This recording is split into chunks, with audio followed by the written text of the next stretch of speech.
Haïti, cela. Non seulement ils ont les premiers posé les jalons de la condamnation de la traite négrière et l'ont combattu systématiquement dans leur pays jusqu'à son éradication, mais ils ont également été les premiers qui, l'arme à la main, se sont battus pour obtenir leur indépendance nationale. Et cela à la fin du 19e siècle, à une époque où déjà Hegel n'avait pas encore avancé ses théories, parce qu'il ne les avancera qu'en 1830, à une époque où également Gobineau n'avait pas encore établi ses théories sur la hiérarchie des races. Par conséquent, Haïti anticipait sur le discours dont on se servira plus tard pour légitimer le système colonial, à savoir l'infériorité de population que l'on était censé aller dans le cadre de la mission civilisatrice pour leur apporter une civilisation qu'ils n'avaient pas. Haïti infirmait la nécessité de la colonisation, montrer que les Noirs étaient capables de pouvoir conduire leur pays dans la liberté et la dignité en rejetant l'esclavage et en rejetant la colonisation. On a cessé de punir Haïti pour cela depuis cette date. Et c'est la raison pour laquelle Haïti est un symbole de résistance. Un symbole de résistance culturelle, parce que c'est sur leur culture qu'ils se sont assis.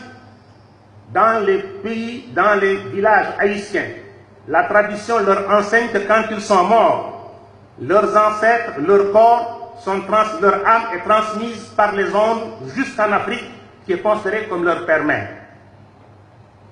C'est l'ouverture qui est le modèle de la résistance, est aujourd'hui la figure emblématique la plus forte du monde noir.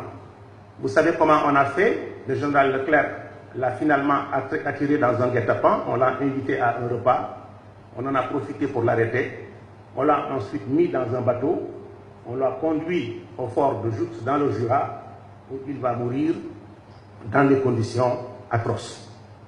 Mais ce qui est beaucoup plus important, c'est que ce combat que lui, il avait mené, avant de partir, il avait dit: vous avez, en fin de compte, en m'arrêtant, déraciné l'arbre qui incarne la résistance haïtienne.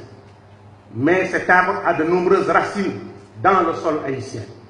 Et ces racines vont continuer de se développer parce que le mouvement que nous avons mis en œuvre ne s'arrêtera pas jusqu'à ce que l'homme noir puisse se libérer.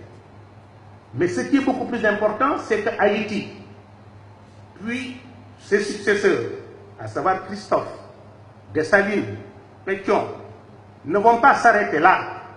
Après avoir proclamé en 1801 l'indépendance d'Haïti, le 1er janvier 1804, pardon, l'indépendance d'Haïti, ils vont donner les moyens nécessaires à San Martin, à Bolivar et à Miranda pour aller engager la lutte de libération nationale armée latine. Cela, vous le verrez presque dans aucun livre, mais c'est la vérité. Ils les ont fait venir, ils les ont soutenus politiquement, diplomatiquement, financièrement, militairement, et leur ont dit d'aller engager le processus de libération de l'Amérique latine. C'est pour cela que Hugo Chavez considère Haïti comme le symbole de la résistance. Si Cuba vient d'accepter que son espace aérien soit ouvert, alors qu'il était fermé depuis 1961, pour que les avions américains y passent, et pourtant c'est la distance qui les sépare d'Haïti de 600 km pour y aller, c'est aussi par respect pour ce pays qui a été à la base de la gloire et de la dignité de l'homme noir. Si le président Thabo Mbeki a été participé au 200e anniversaire d'Haïti, c'est ce message-là qu'il a voulu porter. Ce n'était pas pour aller apporter un soutien au président Aristide, c'est parce qu'il savait qu'il y avait là un peuple qui s'était battu pour l'homme noir, qui s'était sacrifié pour l'homme noir, qui avait couru de risques pour l'homme noir, et qu'il fallait comme tel qu'il y ait un témoignage des hommes noirs montrant que le sacrifice qu'ils ont consenti, on ne l'a pas oublié. C'est la raison pour laquelle, quand hier, vous avez, dans des accents émouvants, évoqué l'histoire de ce peuple, qu'on a effectivement jeté sur des cailloux, qui avaient tellement transformé leur milieu de vie qu'au XVIIIe siècle, l'île de Saint-Domingue était appelée la perle des Antilles. C'était un pôle de richesse, l'un des pôles de richesse les plus importants. Mais le monde colonial ne voulait pas qu'il y ait un pôle noir composé de populations noires qui ont dit non au monde occidental, qui ont osé dénoncer l'esclavage, dénoncer la traite négrière, dénoncer la domination coloniale, qui soit une référence qui puisse être présentée demain aux générations futures africaines, afin qu'elles se disent voilà le modèle que nous devons recopier. Et aujourd'hui encore, quand vous allez dans les Antilles, quand vous allez en Guyane, quand les gens veulent demander l'indépendance, on leur dit ah, vous voulez l'indépendance? Eh bien, allez voir Haïti. Et vous saurez si vous avez intérêt à aller à l'indépendance. Par conséquent, en nous réunissant autour de cette question à l'initiative du président, nous posons un acte fondateur, un acte historique.